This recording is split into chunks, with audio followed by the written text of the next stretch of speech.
What's up guys, tayo nga pala magpapaalam sa may-ari.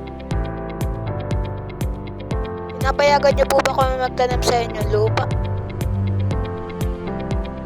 Yun nga pala guys, nakapagpaalam na tayo kaya magtanim na tayo guys.